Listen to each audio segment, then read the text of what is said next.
ഈ കഥയിലെ കഥാപാത്രം ഒരു രസികനാണ്. ഇദ്ദേഹം ഒരിക്കൽ ടൂറ് പോയിട്ട് ഇദ്ദേഹം കൊടൈക്കനാൽ എത്തി. അങ്ങനെ കൊടൈക്കനാലിൽ ഇയാൾ എത്തിയപ്പോൾ ഇയാൾക്ക് കുതിരയെ ഓടിക്കാനാണ് ആഗ്രഹം. ഇതൊരു കഥയാണ്. ഈ കുതിരയെ കിട്ടിയപ്പോൾ കുതിരക്കാരൻ പറഞ്ഞു ഈ കുതിരയ്ക്ക് ഒരു പ്രത്യേകത ഉണ്ട്.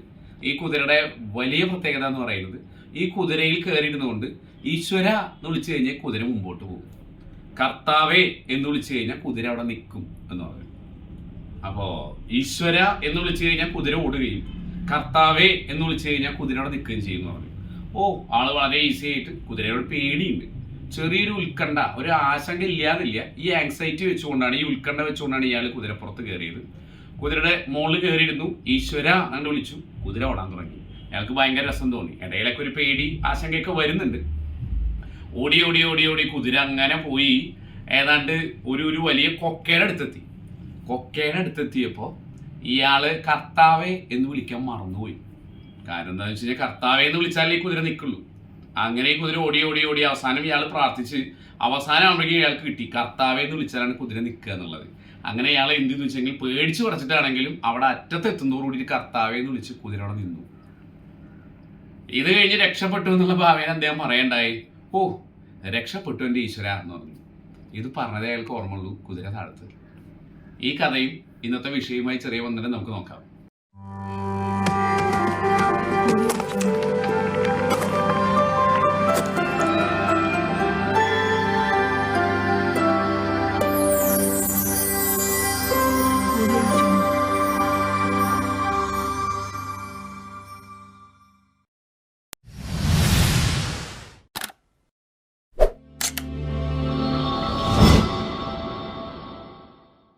നമസ്കാരം, ബിനോജ് മാഷ് VC ടോക്സിന്റെ പുതിയ വർത്തമാനത്തിലേക്ക് എൻ്റെ പ്രിയപ്പെട്ടവർക്ക് ഹൃദയം നിറഞ്ഞ സ്വാഗതം. ഇന്നൊരു ചെറിയ വിശേഷമാണ്, ചെറിയ വർത്തമാനമാണ്. നമുക്കറിയാം, പലപ്പോഴും നമ്മൾ രണ്ട് വിഷയങ്ങൾ കേട്ടിട്ടുണ്ടല്ലേ, രണ്ട് വാക്കുകൾ കേട്ടിട്ടുണ്ട്, ഉത്കണ്ഠയും ആകാംക്ഷയും. ഇത് രണ്ടും ഒന്നാണോ? പലപ്പോഴും പല ആളുകളും ക്ലാസ് മുറികളിലൊക്കെ കുട്ടികളാണെങ്കിലും പലരും ഇത് രണ്ടും ഒന്നാണെന്ന് തിരിച്ചിട്ടൊക്കെ പോകാറുണ്ട്. ഉത്കണ്ഠയും ആകാംക്ഷയും ഒന്നാണെന്നുള്ളത്. പക്ഷെ മനഃശാസ്ത്രം പറയുന്നത് ഉത്കണ്ഠയും ആകാംക്ഷയും രണ്ടാണ് എന്നുള്ളതാണ്. ഇത് രണ്ടും സിഗ്മണ്ട് ഫ്രോയിഡിന്റെ അദ്ദേഹത്തിന്റെ സൈക്കോ അനലിറ്റിക് മനഃശാസ്ത്രവുമായി ബന്ധപ്പെട്ട അദ്ദേഹത്തിന്റെ മനോവിശ്ലേഷണ സിദ്ധാന്തമുണ്ട്. അതിൽ അദ്ദേഹം പറഞ്ഞു വെക്കുന്നത് ഞാൻ മുമ്പ് എൻ്റെ വീഡിയോയിലും പറയേണ്ടതായിട്ടുണ്ട്. ഒന്ന്, നമ്മുടെ ലൈഫ് ഇൻസ്റ്റിങ്ക്റ്റ് എന്ന് പറയുന്ന ഒരു സഹജവാസനയുണ്ട് മനുഷ്യന്റെ. അതിനെ അദ്ദേഹം ഇറോസ് എന്നുള്ള പദത്തിലാണ് വിളിച്ചത്. മറ്റൊന്ന് ഡെത്ത് ഇൻസ്റ്റിങ്ക്റ്റ് ആണ്, മരണവുമായി ബന്ധപ്പെട്ട അല്ലെങ്കിൽ നെഗറ്റീവ് ആസ്പെക്റ്റുമായി ബന്ധപ്പെട്ടത്. അതിനെ അദ്ദേഹം തനത്തോസ് എന്നാണ് വിളിച്ചത്. ഇതിലെ തനത്തോസിൽ പോയി കിടക്കുന്ന ഡെത്ത് ഇൻസ്റ്റിങ്ക്റ്റിൽ ഗുണകരമല്ലാത്ത സഹജവാസനയിൽ പോയി കിടക്കുന്ന ഒന്നാണ് ആങ്സൈറ്റി. എന്നാൽ ആകാംക്ഷ എന്ന് പറയുന്നത് അത് ഈ പറയുന്ന ഇറോസ് എന്ന വിഭാഗത്തിൽ അല്ലെങ്കിൽ ലൈഫ് ഇൻസ്റ്റിങ്ക്റ്റിൽ കിടക്കുന്നതാണ്. അതും കൂടിയ ദോഷമാണ് കേട്ടോ. പക്ഷെ ഇവിടെ നമുക്ക് ഇന്ന് നോക്കാനുള്ളത്, ഇതിന്റെ വലിയ വ്യത്യാസങ്ങളെ പറ്റി നമ്മൾ നോക്കുന്നില്ല, ആങ്സൈറ്റിയെ പറ്റി അല്ലെങ്കിൽ ഉത്കണ്ഠയെ പറ്റിയാണ് നമുക്ക് കൂടുതലായി നോക്കാനുള്ളത്. ആകാംക്ഷ എപ്പോഴും നല്ലതാണ് അല്ലേ? നമ്മൾ കേട്ടിട്ടുണ്ട്, കുട്ടികളൊക്കെ പാട്ട് പാടുമ്പോൾ പറയും, എന്തുകൊണ്ട് എന്തുകൊണ്ട് എന്തുകൊണ്ട് എന്തുകൊണ്ട് എന്തുകൊണ്ട് മാനത്തെ മാറിവില്ല, എന്തുകൊണ്ട് താരങ്ങൾ മിന്നുന്നത് എന്തുകൊണ്ട്, ഇങ്ങനെയുള്ള പാട്ടുകളിലൊക്കെ ആകാംക്ഷ അത് വളരെ നല്ലതാണ്. അതൊരു പരിധിയിൽ നിന്നുകൊണ്ട് പോകുമ്പോൾ അത് വളരെ പോസിറ്റീവാണ്. ഒരാൾക്ക് കൂടുതൽ കാര്യങ്ങൾ അറിയാൻ, കൂടുതൽ കാര്യങ്ങൾ മനസ്സിലാക്കാൻ, പഠിക്കാൻ, ഇതിനൊക്കെ ആകാംക്ഷ നല്ലതാണ്. പക്ഷേ അത് ഈ പറയുന്ന പോലെ കൂടി അല്ലെങ്കിൽ അതിൻ്റെ അപ്പുറത്തേക്ക് അത് ഉത്കണ്ഠ എന്ന രീതിയിലേക്ക് മാറുമ്പോൾ അത് നെഗറ്റീവാണ്. ഉത്കണ്ഠയുടെ ഒരു കഥയാണ് നേരത്തെ നമ്മൾ അവതരിപ്പിച്ചത് അല്ലെ? കുതിരപ്പുറത്ത് കയറി ഈശ്വര എന്ന് വിളിച്ചപ്പോൾ ഓടിയ കുതിരയും കർത്താവേ എന്ന് വിളിക്കുമ്പോൾ നിൽക്കുന്നൊരവസ്ഥയും നമ്മൾ പറയേണ്ടായി. നിങ്ങൾ കേട്ടു എന്ന് ഞാൻ വിചാരിക്കണം. അപ്പോൾ എന്താണ് ഈ ആങ്സൈറ്റിക്ക് കാരണം, ഉത്കണ്ഠയ്ക്ക് കാരണം എന്താണ്? ഉത്കണ്ഠയ്ക്ക് കാരണം ഒന്ന് നമ്മുടെ ജെനറ്റിക്കാണ്, പാരമ്പര്യമായി നമ്മൾ അങ്ങനെയാവും. ഒന്ന് നമ്മുടെ എൻവയോൺമെന്റ് ആണ്, ചുറ്റുപാടുകളിൽ നിന്ന് നമുക്ക് ഒരുപക്ഷെ ആങ്സൈറ്റി ഉത്കണ്ഠ രൂപപ്പെടാന്നുള്ളതാണ്. അല്ലെങ്കിൽ നമ്മൾ പറയും സോഷ്യൽ മീഡിയ പോലെയുള്ള കുറെ സമകാലീന സാഹചര്യങ്ങളിലെ ചില വാർത്തകളിലേക്ക് നമ്മൾ പോകുമ്പോൾ കൂടുതലായി നമുക്ക് ഈ ആങ്സൈറ്റി വരും, ഉത്കണ്ഠ വരും. അല്ലെങ്കിൽ മറ്റുള്ള ആളുകൾ നമ്മളെ അവഗണിക്കുമ്പോൾ, അല്ലെങ്കിൽ ചെറുപ്പത്തിൽ ഉണ്ടായിട്ടുള്ള എന്തെങ്കിലും ദുഃഖകരമായിട്ടുള്ള അനുഭവങ്ങൾ, ഇതൊക്കെ നമ്മളെ ആങ്സൈറ്റിയിലേക്ക് ഉത്കണ്ഠയിലേക്ക് തള്ളിവിടുന്ന കാരണങ്ങളാണ്. ഇങ്ങനെ നമ്മൾ ഉത്കണ്ഠയിൽ എത്തിയാലോ, ആങ്സൈറ്റി നമുക്ക് വന്നാലോ, ഈ ആങ്സൈറ്റി നമ്മൾ കരുതുന്ന വലിയൊരു പ്രശ്നമൊന്നുമല്ല ഇത്, അല്ലെങ്കിൽ ഒരു അസുഖം എന്ന് പറയാൻ വേണ്ടി പറ്റില്ല. ഇതൊരു ഡിഫൻസ് മെക്കാനിസമാണ്, ഇതൊരു പ്രതിരോധ തന്ത്രം എന്ന രീതിയിലാണ് സിഗ്മണ്ട് ഫ്രോയിഡിനെ പോലെയുള്ള മനഃശാസ്ത്രജ്ഞരൊക്കെ ആങ്സൈറ്റിയെ വിശകലനം ചെയ്തിട്ടുള്ളത്. അപ്പൊ ഇതൊരു ഇമോഷണൽ റിയാക്ഷൻ ആണ്, വൈകാരികമായൊരു പ്രതികരണമാണ്. പക്ഷെ ഈ പ്രതികരണം പലപ്പോഴും അപകടം ഉണ്ടാക്കാറുണ്ട്. എങ്ങനെയൊക്കെയാ? നമുക്ക് ഇത് വന്നു കഴിഞ്ഞാൽ ഭയങ്കര തലവേദന വരും ആങ്സൈറ്റി ഉള്ള ആളുകൾക്ക് അല്ലെ? ചില ആളുകൾക്ക് തീരെ ഉറക്കം കിട്ടാത്ത അവസ്ഥ വരും. ചില ആളുകൾ നന്നായി വിയർത്തുകൊണ്ടേയിരിക്കും.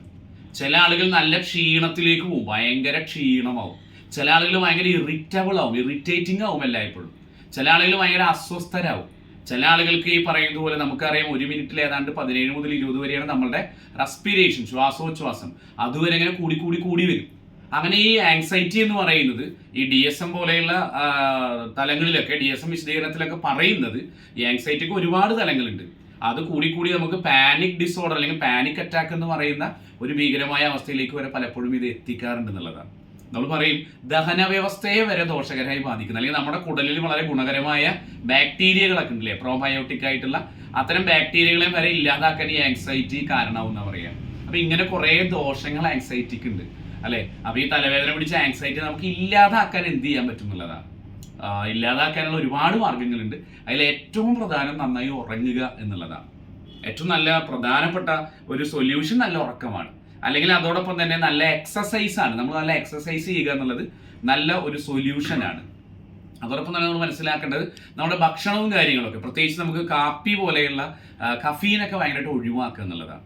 അതുപോലെ തന്നെ ഈ ആങ്സൈറ്റിക്ക് കാരണമായിട്ടുള്ള മറ്റൊന്നാണ് നമ്മുടെ സ്മോക്കിംഗ്, അതുപോലെ തന്നെ ഡ്രിങ്ക്, ഡ്രഗ്സ്. ഇതൊക്കെ ഈ പറയുന്ന ആങ്സൈറ്റിക്ക് ഭയങ്കര കാരണമാവുന്ന, അല്ലെങ്കിൽ അത് ഒഴിവാക്കുക, അല്ലെങ്കിൽ അത്തരം കാര്യങ്ങൾ കാരണമാവുന്നത് കൊണ്ട് തന്നെ തീർച്ചയായിട്ടും അത് നമ്മൾ എന്ത് ചെയ്യണം, ഒഴിവാക്കണം. അത്തരം ഡ്രഗ്സ് ഒഴിവാക്കണം, സ്മോക്കിംഗ് ഒഴിവാക്കണം, നേരത്തെ പറഞ്ഞ കഫീൻ പോലുള്ള കാര്യങ്ങളൊക്കെ ഒഴിവാക്കുക എന്നുള്ളതാണ്. പിന്നെ ഇതിൻ്റെ ഒരു സൊല്യൂഷൻ എന്ന് പറയുന്നത് നമ്മൾ പറയും, നേരത്തെ പറഞ്ഞ പോലെ കുറേ പ്രശ്നങ്ങളുണ്ട് ആങ്സൈറ്റിയിൽ. ഇപ്പോൾ നേരത്തെ പറഞ്ഞ ജനറൽ ആങ്സൈറ്റി ഡിസോർഡർ ഉണ്ട്, അല്ലെങ്കിൽ സ്പെസിഫിക് ആയിട്ടുള്ള ആങ്സൈറ്റി ഡിസോർഡർ ഉണ്ട്.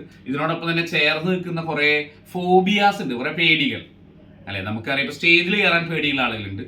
പരീക്ഷയ്ക്ക് പോകുമ്പോൾ പരീക്ഷ ബുദ്ധിമുട്ടാവുമെന്ന് ആലോചിച്ച് പേടിക്കുന്ന, അല്ലെങ്കിൽ ആങ്സൈറ്റിയിലേക്ക് ഉത്കണ്ഠപ്പെടുന്ന ആളുകളുണ്ട്. അങ്ങനെ പരീക്ഷ എഴുതാൻ പോവാത്ത ആളുകളുണ്ട്. അല്ലെങ്കിൽ ഒരു ബസ് സ്റ്റോപ്പിലേക്ക് നമ്മൾ പോയിക്കൊണ്ടിരിക്കുന്ന സമയത്ത് ബസ് കിട്ടുമെന്ന് ഉത്കണ്ഠപ്പെടുന്ന ആളുകളുണ്ട്. അപ്പൊ ഇങ്ങനെയുള്ള ആളുകളുണ്ട്. അപ്പൊ ഇവർക്ക് ഇതിന്റെ സൊല്യൂഷൻ എന്ന് പറയുന്നത് എന്താ? നമ്മൾ എന്തിനെയാണോ പേടിക്കുന്നത് അതിലേക്ക് കൂടുതൽ ചെല്ലുക എന്നുള്ളതാണ്. അതിന് കുറെ കോഗ്നിറ്റീവ് ബിഹേവിയർ തെറാപ്പികളൊക്കെ ഉണ്ട്. അതിലെ ഡീസെൻസിറ്റൈസേഷൻ പോലെയുള്ള തെറാപ്പികൾ, നമ്മൾ എന്തിനെയാണോ ഭയപ്പെടുന്നത് അതുമായി കൂടുതൽ ഇന്ററാക്ട് ചെയ്യുക. വേദികളിൽ കയറി വർത്തമാനം പറയാനാണോ പേടിക്കുന്നതെങ്കിൽ അത് നമ്മൾ പ്രാക്ടീസ് ചെയ്യുക, അത് എക്സ്പീരിയൻസ് ചെയ്യുക കൂടുതലായി എന്നുള്ളതാണ്. ഇപ്പൊ അറാക്കനോഫോബിയ ഉണ്ട്, ചിലന്തിയെ പേടിയുള്ള ആളുകൾ.